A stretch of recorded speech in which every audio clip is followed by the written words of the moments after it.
Hi, it's Jazzy with Jewels by Jazzy again. Thanks for coming to watch our video. Today's video is going to be on the proper way to open and close jump rings.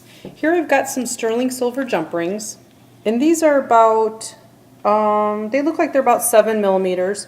That's how wide they are, the diameter, and they're about 20 gauge. That's the thickness of the wire.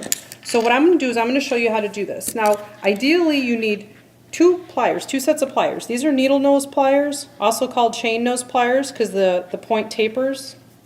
Now these here are called flat nose pliers, and they give you a wider surface area. If you're just starting out, I recommend you use a pair of flat nose pliers and a pair of needle nose pliers. This would be the pair you grip the jump ring in, and this is the one you're going to open it with.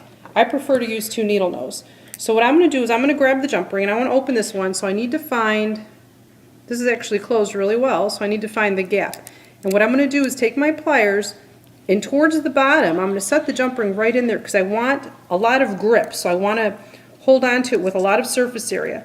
And you're always going to open and close jump rings in a rocking motion. You're going to go back and forth. You're never going to pull your jump rings like this because you'll distort them. So all we're going to do is I'm holding really tight with my hand here, and I'm going to grip this jump ring and I'm going to rock it. See how I opened it? Back and forth.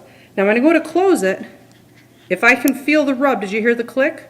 I might have talked over that, but what you want to do is you want it to rub, and I can see that that's not closed all the way, so I'm just going to rock it back and forth until I get it closed where I want it. Now that's a good close. Let's try another one I'm going to show you. Here's another one I'm going to pick up here. Again, grab it with a lot of surface area, rock it back and forth, pull it to open it.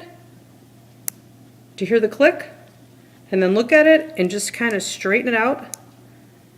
And when it clicks like that, you know you've got a really tight close. You're going to have to practice a lot. When you do practice, be really careful because if you slip with your pliers, you may end up going into your thumb. I've done that many times. Here's something that'll help you. I'm going to show you a product. It's called Tool Magic. You can get this on the internet. I usually just Google it or find it on eBay or something. It's about $7, $7.95 a bottle, depending where you're getting it. It comes in different colors. This happens to be clear. Anyway, it's really stinky, so make sure you work in a ventilated area. What this does is it puts a rubber coating on your pliers to help prevent the jump rings or whatever you're working on from slipping, and it also prevents you from getting little scratches and marring your jump ring. Because if you work the same jump ring a few times, you might notice you're scratching it. So basically what you do is you take your pliers, just dip them in there, let the excess drip off, or kind of tap it off on the glass, and you turn it over. And what I usually do is I put this in a cup, and I just like hang the pliers in a cup, and I just let it dry overnight. And it's going to turn into like solid rubber, and as you use it over time, like, you know, it depends how often you use them, it'll start to peel off, and then what you'll do is you'll just peel whatever's left off, and you'll just re-dip them. So this bottle lasts a really long time. So anyway, that's called Tool Magic, and this is how you open and close jump rings. Thanks for watching our video.